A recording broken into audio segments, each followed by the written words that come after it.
Support for your public radio station comes from our members and from the Golisano Foundation, supporting Move to Include programming on WXXI and working with the community to lead change toward the inclusion of people with intellectual and physical disabilities.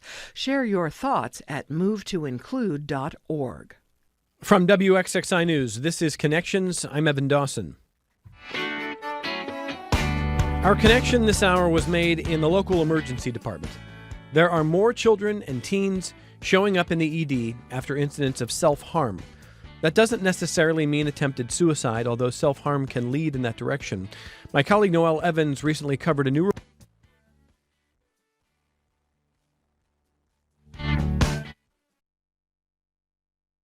over increasing rates of self-harm and thoughts of suicide among young people in the Finger Lakes region and calling for school-based responses to prevent further harm.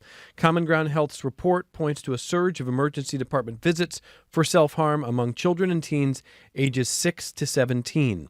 Of the 1,903 youth in the Finger Lakes region who sought ED care for self-harm, 71% of them returned to the ED at least one more time that same year for additional behavioral health treatment, the report states. The U.S. Substance Abuse and Mental Health Services Administration defines in which a person hurts their own body as a means of coping with emotions like loneliness, anger, or hopelessness. The agency noted that it's typically not intended as a means of dying by suicide, but if left untreated, people who self-harm have a higher risk of attempting suicide. And Noelle's reporting includes this blunt assessment from Common Ground co-CEO Wade Norwood. Right now, the children are not well. So what can we do about this, and what should we know? Our guests this hour include, off the top of the hour, joining me, Noelle E.C. Evans, education reporter and producer for WXXI News. Thank you for this reporting, and thanks for popping into Connections here. Yeah, thanks, Evan. And around the table, welcome to Elizabeth Devaney, director of the Whole Child Connection at the Children's Institute. Thank you for being here. Thanks for having me. Tell us a little bit about what you do and what the Institute does. So my team at the Whole Child Connection works with a number of school districts, many around Monroe County, on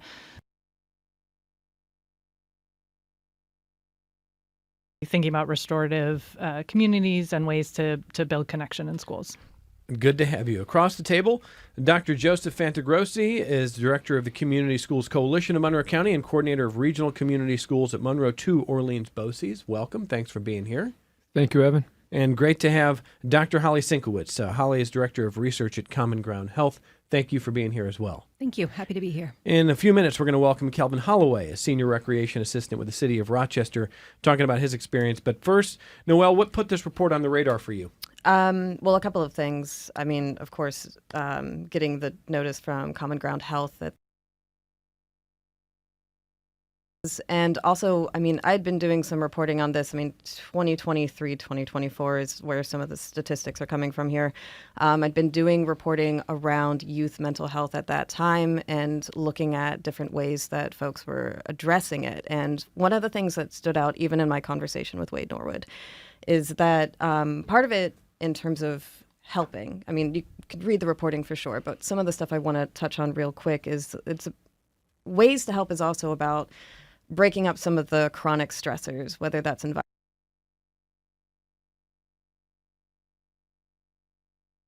themselves or others, and, you know, some of those interpersonal relationships too. Something that Wade said that stood out to me is play. And I know we're talking about something very heavy here, but play being a way to help disrupt, whether that's about, you know, helping to beautify spaces or, you know, integrating into nature or integrating play into discipline rather than removing a student for behaviors which can reinforce social isolation, which can contribute to behaviors like this, finding other ways to go about it, because belonging, he said, is a huge piece of this, which is why the recommendations include things like community schools and other things. I thought there was a quote from Wade Norwood in your reporting that was really interesting, in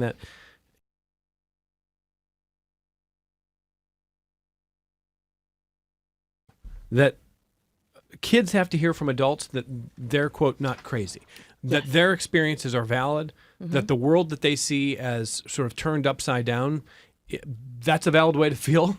Sure. And that simply telling kids they're crazy or they're Or they're invalidating their doesn't help. feelings. Yeah, Yes, because part of, in the reading that I've done, I mean, there's so much literature on this, is self-harm can be very much about suppressing emotions rather than finding an outlet for them, which is why, for instance, play came up for when I was talking to Wade. That's a way to find a creative outlet. It's a way to build relationships. It's a way to work through conflicts. But with self-harm, it's oftentimes about finding some kind of outlet, some kind of way to cope, even if it's not necessarily the healthiest way to go about it. And so that validation aspect of it is also huge. So for instance, if, some of what I was reading is if a teacher becomes aware or, an adult becomes aware that this is something going on, rather than approaching it with disgust or, stigma, like not necessarily leaning into it so much as wanting to understand why and why it's helpful for this individual in particular, because everybody has their own stories. Yes, exactly. Yeah. And your reporting also indicates that this is not the same issue across the board sort of categorically. Can you talk a little bit about that? Sure. So we were seeing, Common Ground Health in the report points out that, for students who identify as LGBTQ, for students who are Black and Latinx, Latina, the rates are higher.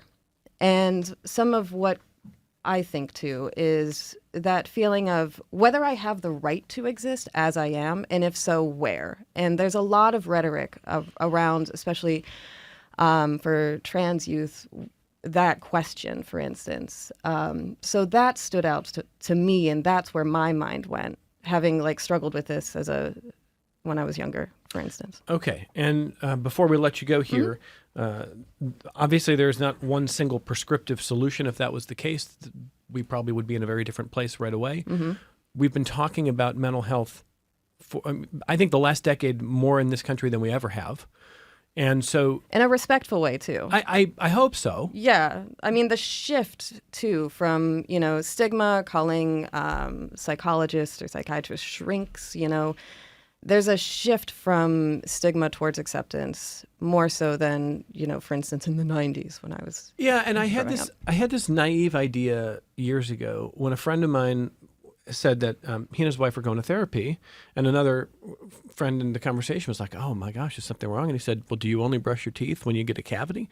He said, and I thought, "Oh my gosh, we're going to talk about mental health so much differently now. That's such a healthier way to think about this." I appreciated that so much. And yet, even though I think the conversation is more respectful, it's more encompassing, it's more interested, we see mental health getting worse, which might just be a reflection of the world sort of being a little more chaotic. But it feels like some of these problems kind of get intractable. I don't know how you see it. Social media. Oh, thank you for saying that. I just leave it there. But that exposure to violence, even if it's just not to say just, but vicarious trauma of witnessing something that's happening in another part of the world. Right.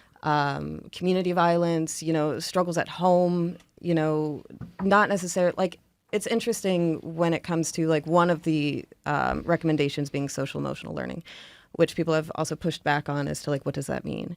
But if you're teaching kids, youth, adults even, how to cope with difficult emotions, how to handle conflict when it comes up, that I see as a way forward in terms of navigating mental health, because it is a matter of maintenance too.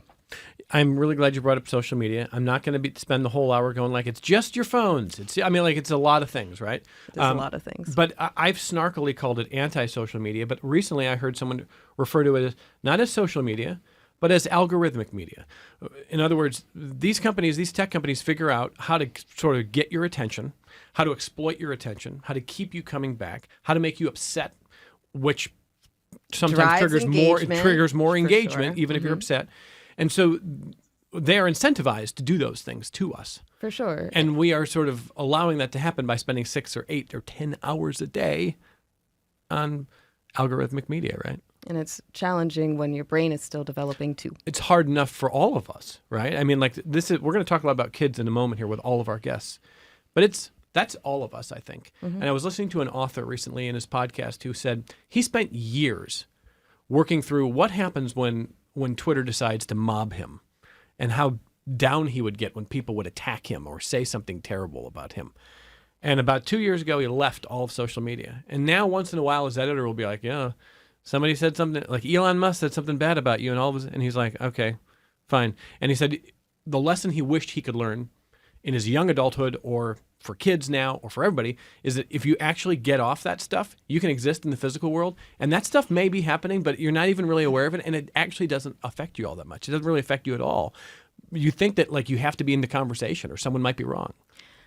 I kind of also feel that it's so important to feel that sense of, connectedness with your peers. I'm and with if you they're there. it's, 100%. So that's why it's not easy, because that's where a lot of peers are.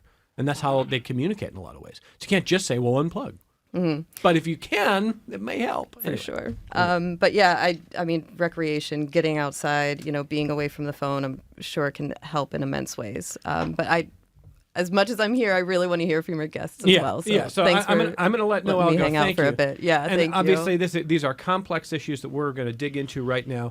Noelle Evans, great reporting for WXXI. We'll talk to you soon. Thank you. Thank you very much. And Noelle's seat is going to be filled now by Calvin Holloway. And Calvin is a senior recreation assistant with the city of Rochester. And Calvin's going to slide in and is here to really explain, well, Calvin's own experience lately. So there you go, that chair. How you doing there, Calvin?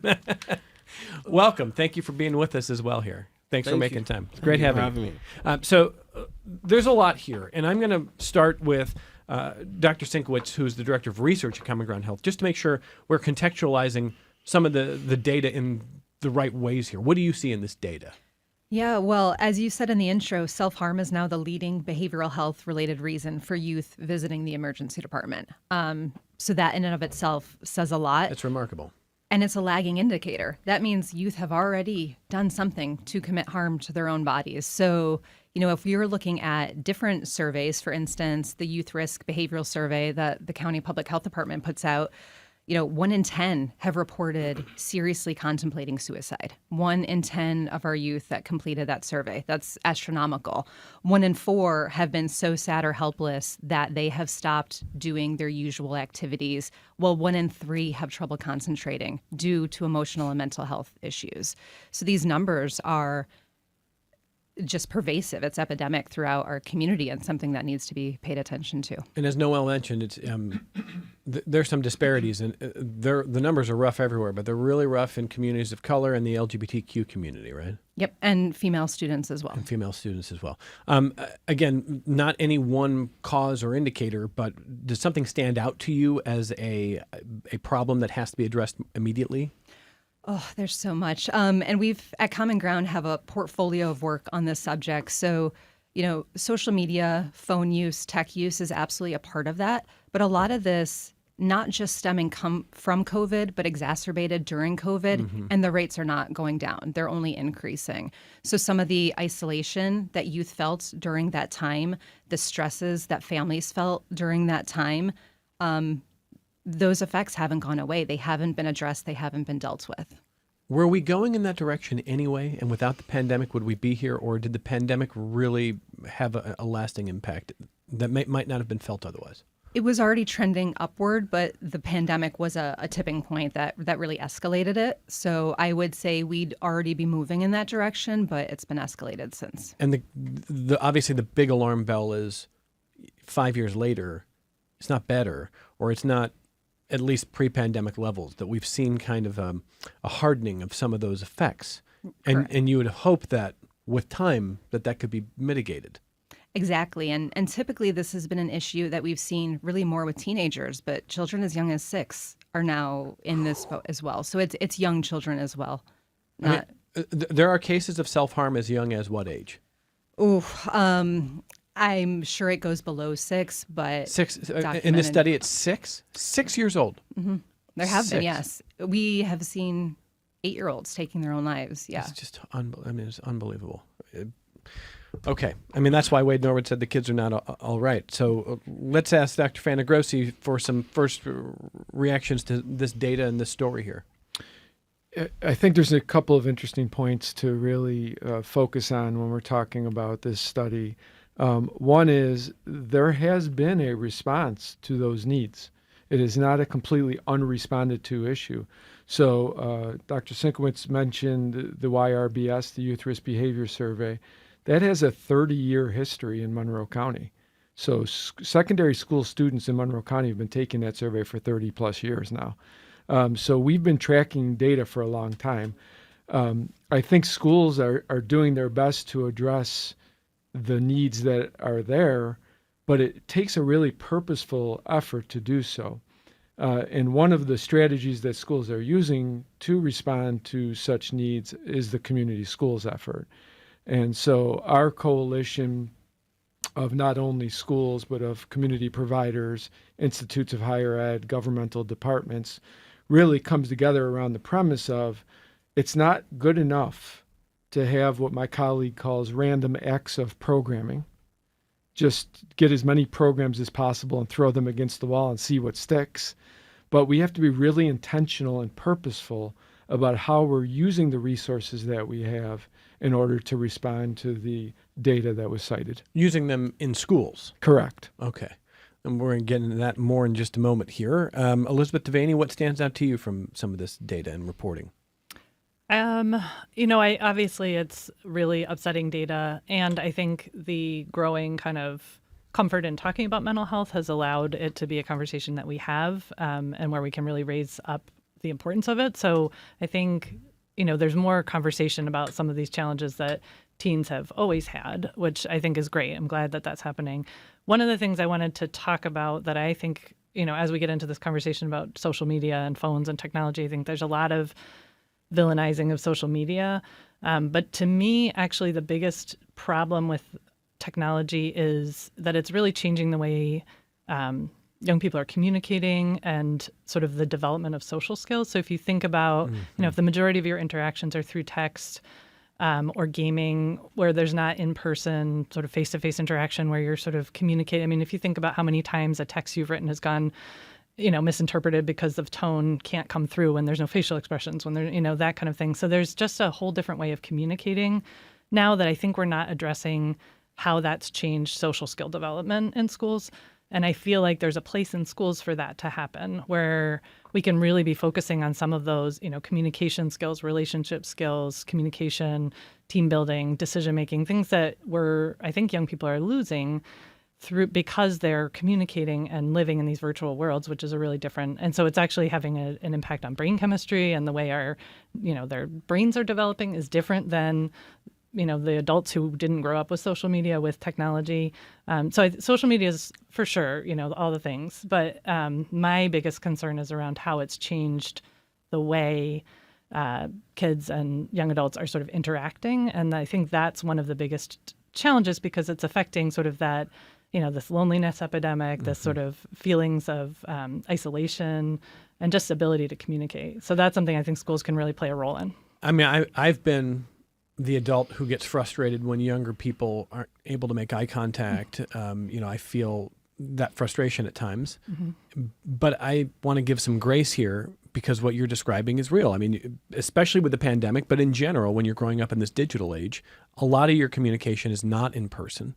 It is a set of skills that does matter. And when you do get isolated and you think you're in community, but you're not really with people, it can manifest in a lot of different ways. And probably communication problem is a big part of this. Although I'm sure, Elizabeth, and maybe the whole panel can weigh in on this, listeners are wondering, well, is this going to get better with these bell-to-bell bans? Like, doesn't that help in schools? How do you feel about that? I mean, I think I was sort of resistant to the idea of it first. That's interesting. Why was that? Well, because I think it's sort of saying it's an adult response to a kid problem of just take it away. I don't like it. I hate it. I want it out of their hands. And it's not, to your point, it's something that's not going away. We have to figure out how to teach kids and young adults to manage this technology, because they're going to have it forever, and this is a new way of communicating and interacting. So just trying to remove the problem doesn't address it. But it's putting a Band-Aid on it. A few months in, how do you feel now? Well, I think it does make a difference. I mean, it is nice. I don't know. My kids tell me it's not making a huge difference in school. I think it probably depends on the school. I think there is probably some benefit, but I think it's kind of pushing the problem onto the parents who then have to manage this sort of need to then get on the devices instantly as soon as they get home and be on it until they go to bed, because now they can't be on it during the day. So I think it's maybe pushing the problem to a different part of the day. But it does mean that schools, there is a chunk of time where kids are off their devices, which I do think is a good thing. And just, I think we need to talk more to young people about this, because, I've had some conversations with my kids about this. And one thing my daughter said that just knocked me on my feet when I was trying to share some of the challenges and all the, data about social media use, she said, "This is really not helpful, Mom, because all I hear is about how my kids my age have mental health problems and are falling apart. And it's because of this device in my hands that I can't do anything about. I cannot get rid of this. It's my whole world. And so you're telling me But why can't you get rid of it? Because it's how they communicate with their friends. It's how they get information from their coaches. It's how they, they have to do schoolwork on it. They have to, it's like everything. That's their music. It's their, so it's not just about social media. It's you use it for everything. Think about the way you use your own phone. It's really a tool. And so then think about taking it away. You would, how would you do your email? How would you listen to Spotify?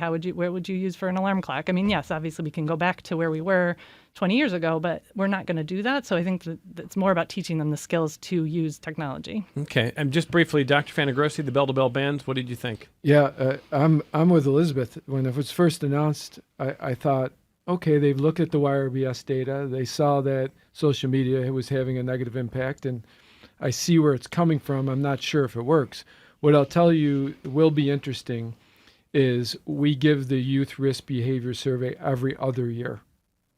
And so the last time it was given was in 23, early 24. It's now being given again. So I'll be curious if any of that data changes in the short time that there's been bell-to-bell ban, to see if we're making moves in the right direction and if we do see some movement, then maybe our initial take is wrong, and maybe this is an important move for our young people. Okay. Dr. Sinkwitz, what do you think? My kids are still young, so I would say that generally I'm in favor of it. I'm in favor of it for teachers, just that they don't have to compete as much with the devices in students' hands. And I think time away from tech is a good thing. That being said, there are still a lot of supportive benefits of it. And ultimately, we have to figure out a way to moderate and to live with technology. And I think there's a lot of strategies out there that can work, that can help youth manage their devices in a bit healthier ways. So coming up here in our second FR, we'll talk more about what schools are doing, what schools can do, the roles of teachers, how we move toward prevention and not just sort of mitigation. There's a lot that we're going to kind of continue to work through as we talk about this report from Common Ground. I want to get Calvin's story. Calvin Holloway is a senior recreation assistant with the city of Rochester. And back in pandemic times, you were still in high school? Yeah. Terrible time for anything. There's no good time for a pandemic, as we found out. Yeah. What do you remember most about? You were 17 years old when the pandemic hit? Yeah, about 17, 18. Okay. Yeah. What do you remember most? Isolation. And yeah, just not being able to do anything, like being stuck in a house, not really having an outlet to express emotions, to express thoughts, to express just everyday life. It was, yeah, my biggest memory of that is just like isolation. And I lost somebody that was like very close to me. So the whole 2020 is just kind of like, for me, it's the worst year of my life experience. How are you doing now? Just taking it day by day, doing the best I can, actually getting out, expressing myself, working with youth, being a youth mentor, pouring back into the youth and giving them the keys and resources that I wish I had when I was their age. Have you had moments where you have felt enough isolation or pressure, just sort of mental health low, that you've thought about suicide? You've thought about self-harm? Yes. I actually had an episode like that recently. So it was about, I think it was either last month it was last month. life just got heavy, and I am a person who, and I think Noel talked about it before, like when you allow things to build up, and you don't express what's going on and you don't talk about what's going on, and nobody's aware, you let it build up until the cap is off the bottom. And then it comes out on the wrong people, places, and things. But nobody knows because you haven't really talked about it. Can I say something that is going to, at the risk of sounding patronizing, I don't mean to sound patronizing, but you're 22. Yeah. Just what you said there shows a ton of self-awareness and a lot of wisdom. Are you good with the mic? I don't think it's on. Oh, no, it's on. I think we got you. I can hear. I can hear you. Sorry. I got you. I'll let you know.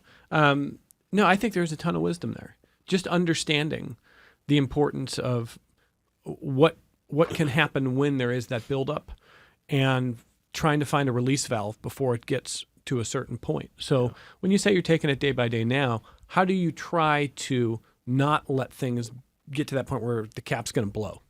I think over the course of 2020 up until now, I really dived deep into therapy after 2020. I also dived deep into like learning myself. So in 2020, yeah, there was that isolation, but there was also time to get to know self.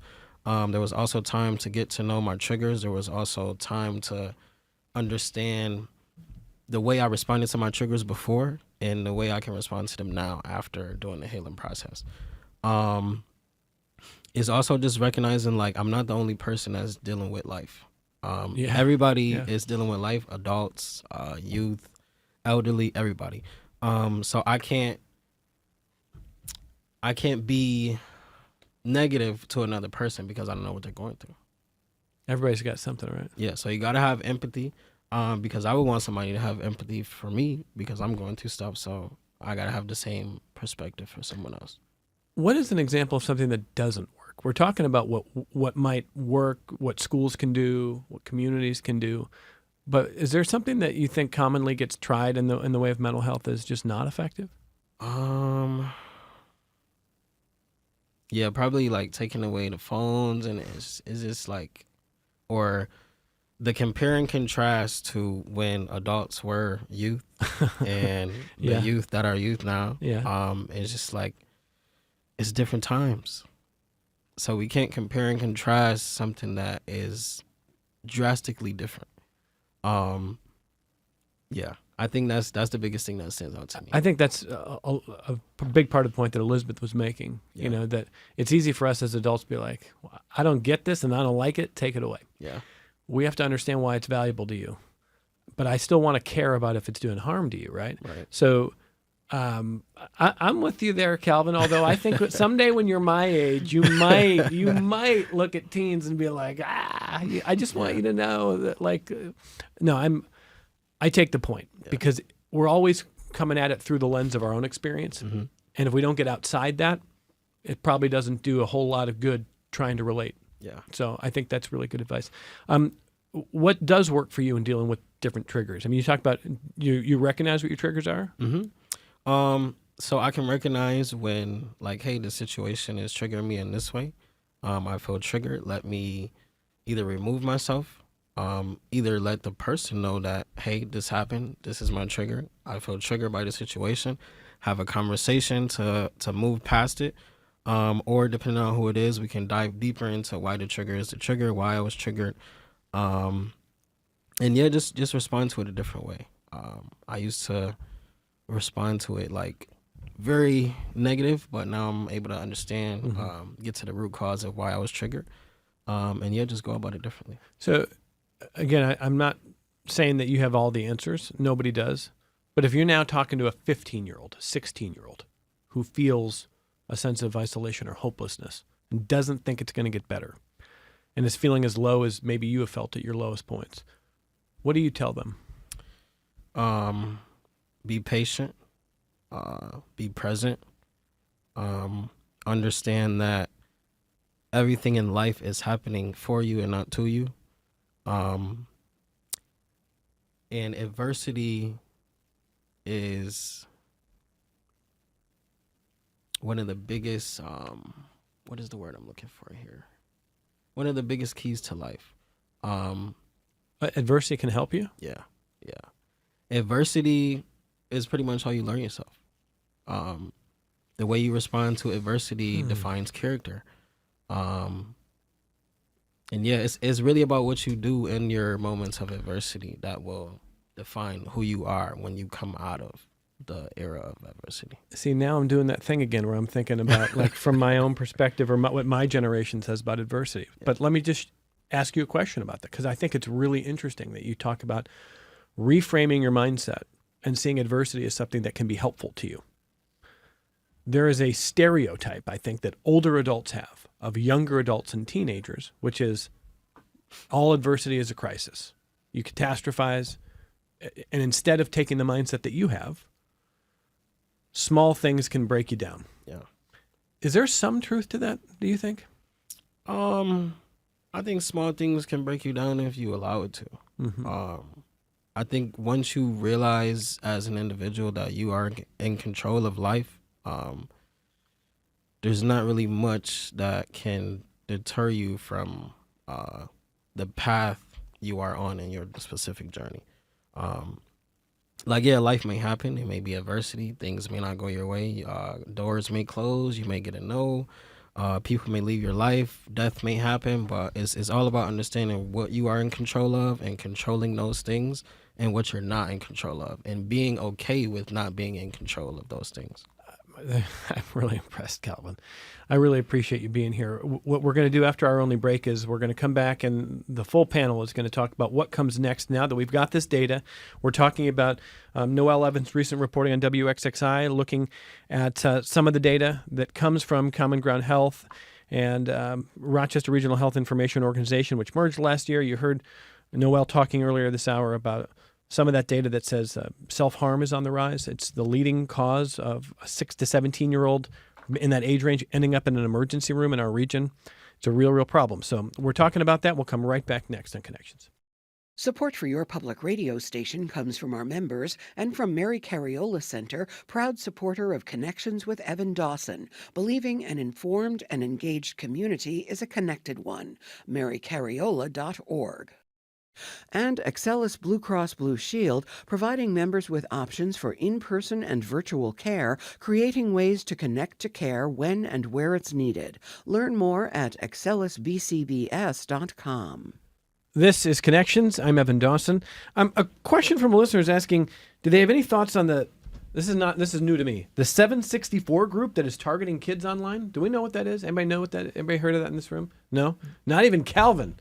The young person. I have no idea what that is. Okay, all right. I don't know the answer there. So maybe someone can get us up to speed on that. I mean, there's a lot of things happening online. It's hard to stay on top of everything. I just figured out 6-7, which I hope goes away forever, Calvin. I just want you to know. That's going away. So annoying. That's done, right? So annoying. We're done with that. Okay, good. All right, we solved one problem. Another big problem is this question of prevention. When we look at, no one should be satisfied with the data, of course, but there is a way to respond to existing problems, and there's a question about whether you can prevent this trend from either getting worse or can you prevent future issues. And let's go around the table, and I'll start with Dr. Sinkowitz. When you look at the issue of prevention and some of this data, is there something that stands out to you that says, here's where we need to start putting the emphasis, resources, initiatives, et cetera? Yeah, as much as we have data on concerning trends, we have data on some preventive factors as well. So with children and youth in particular, with all people, sleep is the number one indicator for positive mental health, getting adequate sleep at night. So if it's, youth and kids are on devices during the day and removing them at bedtime, that's a good start. There's also, we know from the YRBS, the Youth Risk Behavior Survey, that having one supportive adult in a children or youth's life can make all the difference. That one adult outside of a parent can make a huge difference for their self-esteem, for having someone to go to. That's a very protective factor. So we know that from the data as well. Okay. Dr. Fanagrossi? Yeah, prevention certainly is key in our mind from a school perspective. And one of the things that I would highlight is schools look at these challenges from really a public health model, a tiered intervention model. Tier 1 being, what are we doing for all students? Tier 2 being what are we doing for some students that need some additional support, and Tier 3 being what are we doing for our students with the highest level of need. And if schools are really going to find success within that, they have to have a really robust Tier 1, because you don't have enough resources to have specified plans for each student in a building. So how can we really produce a robust Tier 1 program that helps address that?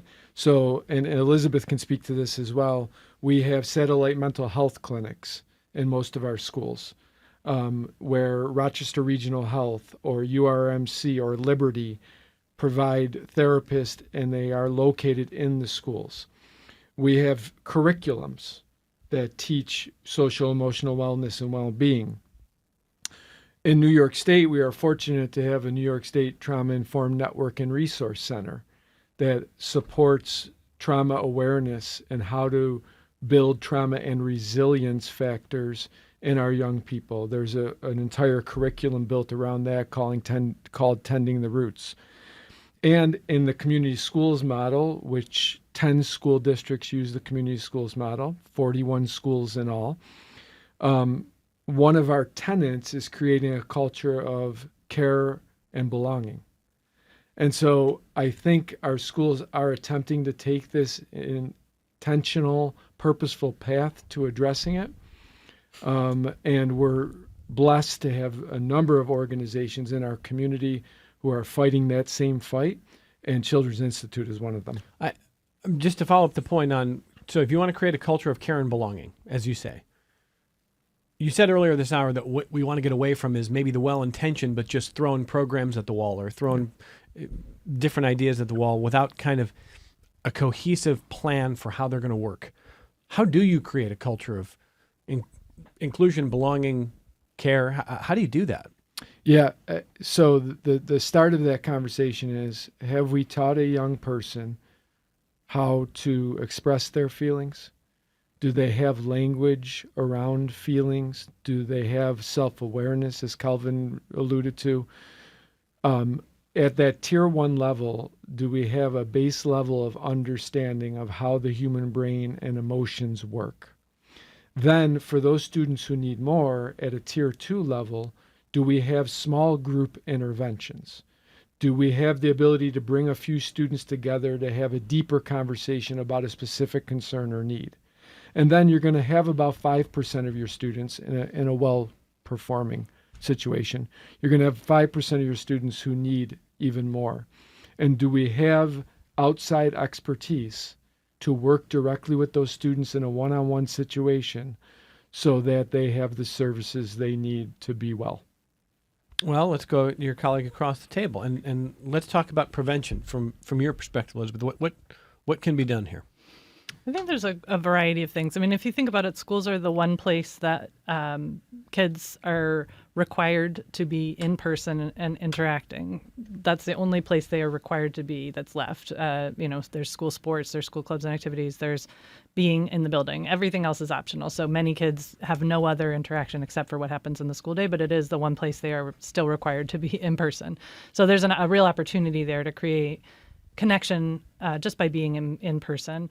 I think there's a hyper focus on the academics and the test scores and getting the achievement up. After COVID, there was all this reporting on how we're all, the scores are down and we're not performing well as it compares to, my reaction to that in some ways was, so what? And I could get a lot of pushback for that, but everybody's a year behind in our academics. We need to give teachers permission to focus on social emotional development and connection and belonging, because right now they don't feel they have permission to do that. Do you think post-pandemic there was too much of a concern about getting kids pulled back up academically and not enough on social emotional?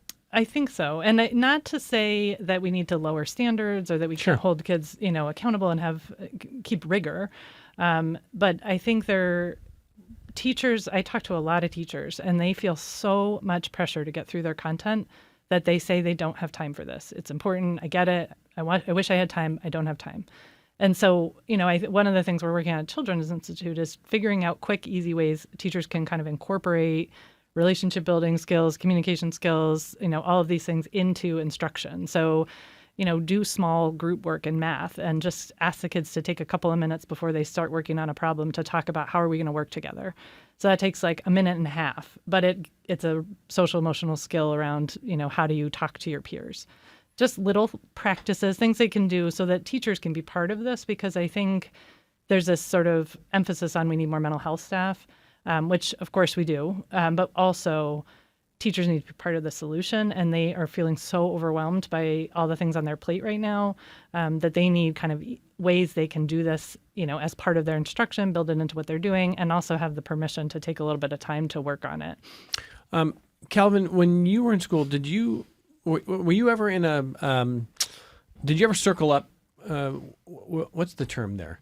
It's Community circle. Oh my gosh, Restorative practice. Thank you. Restorative justice, restorative practices. Thank you, Elizabeth. Sometimes my brain just shuts off. Did you ever do any restorative circles? You ever circle up with students? No, sir. No. Are you familiar with the practice? Yes. Okay. Do you think, from what you've seen, do you think it can be helpful to get students again?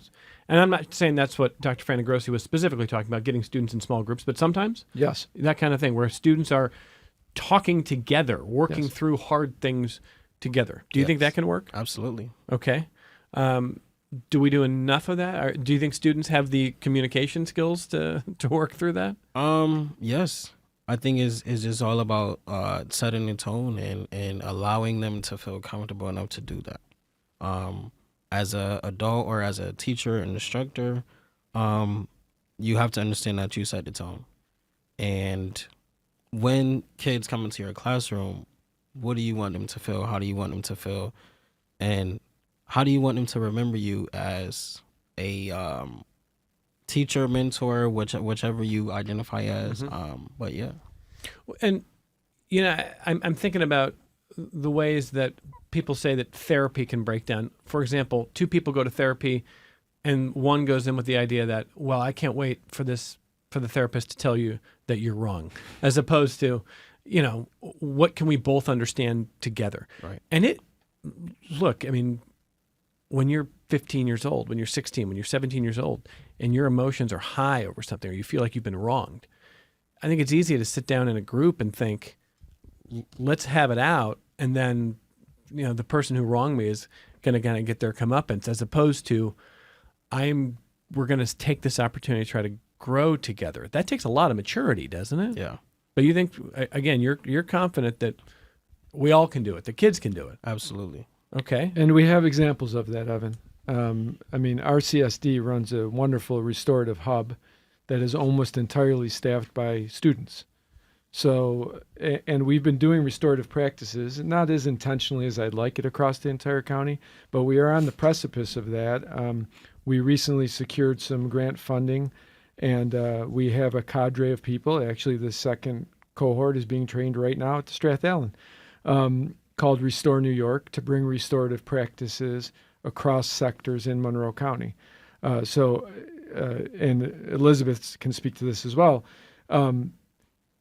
It is not so much is someone capable of doing it, is are we capable of teaching them? Okay. Yeah. I mean, I'm open to anything that works, Doctor. So let me work through some emails here. This one we're going to keep anonymous.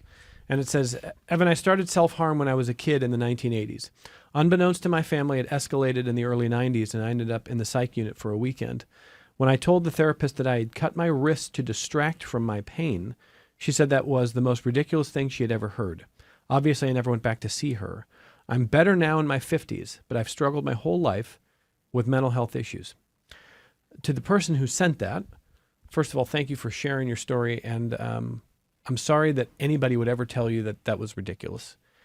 I don't think that would ever be a common response now, although I can't speak for the field that assesses it. I think that would be surprising to everyone in this room if that was any kind of a typical response.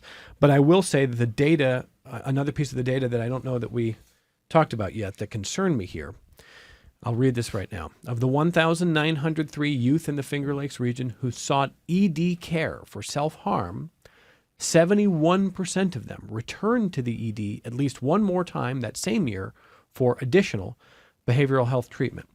So Dr. Sienkiewicz, we can look at this two ways. We can say they're going to get treatment. They're going to get help. They're at least engaging with the system.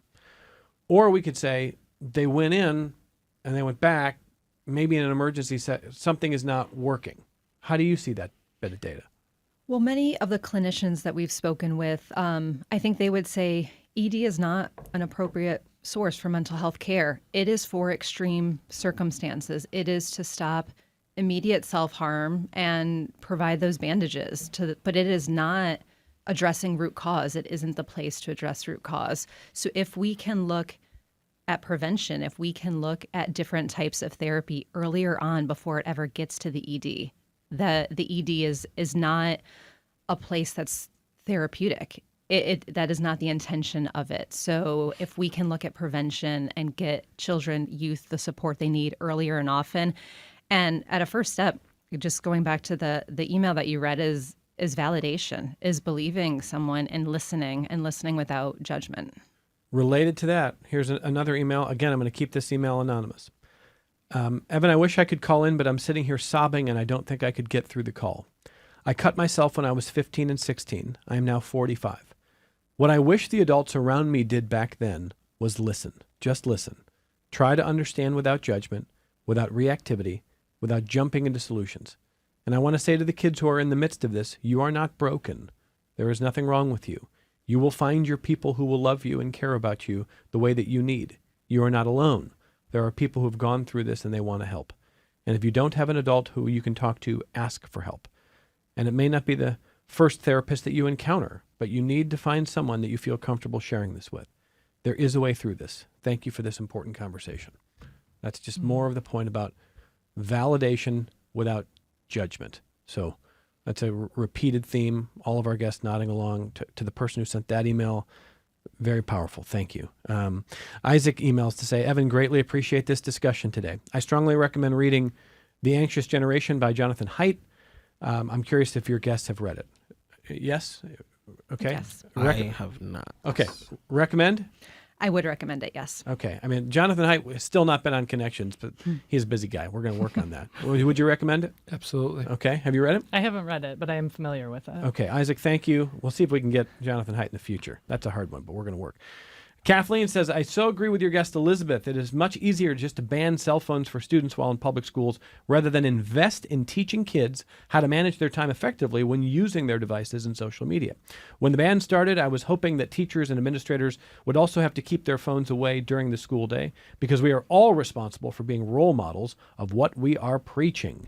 And related to that, Rick says, Evan, your guests have provided some important insights about mental health issues faced by young people. I thank them for their thoughtful comments. As I consider the challenges they identify, I wonder how much we as adults are just as affected by social media and how that has made us less effective or helpful as we raise our children or otherwise work with young people as teachers, coaches, etc. That's from Rick. Yeah, fair point. That's why I said this is not just like a fix the kids problem, I think. What do you think, Elizabeth? Yeah, it was I think I'm thinking about parents right now. I know we're here to talk a lot about schools, but I think families are really struggling with how to support their kids. And we have a family impact council and leadership council at Children's Institute that advises us. And we were having a conversation at a recent meeting about this very issue. And I think they're looking for guidance on, how do I put screen limits on? How do I take the phone out of my kids' hands? How do I handle things when they're struggling? And then what do I do when I'm busy? I'm working 2 jobs. I braid hair, and my kid, 4-year-old, sitting there. I need him to be entertained so I can make money for my family. So I put him on his device. And can you really fault me for that? No. Right. So how do we help parents think about ways that they can still build in connection, build those skills for their kids, and make use of these devices that are helpful when they're struggling to just to get their lives, do their daily thing. So I think there's challenges around that. How do we help parents think that stuff through, and guidance that's needed there as well. Calvin, early into your adulthood, I mean, you grew up as a kid in the social media generation. Are you better at managing that stuff now at 22? Yeah, I'm not gonna lie. I'm still working on it. We all are. But I am. Yeah, I would say I'm much better than I used to be. And I am a person who understands that social media is not real. It's literally like a highlight reel, compare and contrast, like I talked about before. You're comparing the highlight reel of your life to someone else. But they're not sharing what goes on outside of the highlight reel. They're not sharing what goes on when their hair is not done, when they don't have the best makeup, when they're not on a fancy trip in Bora Bora or at a concert. I'm with you there. Like, Yeah. they're not sharing real life experiences. I don't see people getting on social media and talk about real issues, or like we're talking about right now, mental health. How can we better assist our youth in schools? And not even just our youth, like the adults. How can we better assist? Because if the adults are not right, then the youth won't be either. So That's really, really good stuff, and maybe a good place to close it. I'm thinking about the fact that, so I got a newborn at home, and you're telling me the only pictures I send is him smiling? You're right. I don't send the picture. My dad in Cleveland's like, your son is so happy. I'm like, not all the time, but it's selective, you know? I mean, I'm with you, and hopefully we have the wisdom, but when you're 12 years old and you're on Instagram for the first time and you think the comparative world that's reality, that's tough. There's a lot here. And I encourage everyone to read the report. We're going to link it in our show notes. Educate yourself on what's going on here. And I hope exit this conversation with more empathy. A lot of great stuff from our guest this hour. Dr. Sienkiewicz, Director of Research at Common Ground Health. Thank you for being here. Thank you. Thanks to Dr. Joseph Fantagrossi, Director of the Community Schools Coalition at Monroe County, Coordinator of Regional Community Schools at Monroe 2 Orleans BOCES. Thanks for being here. Thanks for having me. Our thanks to Elizabeth Devaney, Director of the Whole Child Connection at the Children's Institute. Thank you. I really appreciate it. Calvin Holloway, Senior Recreation Assistant with the City of Rochester. Keep doing the good work. Thank you very much. thank you, sir. More connections coming up in just a moment.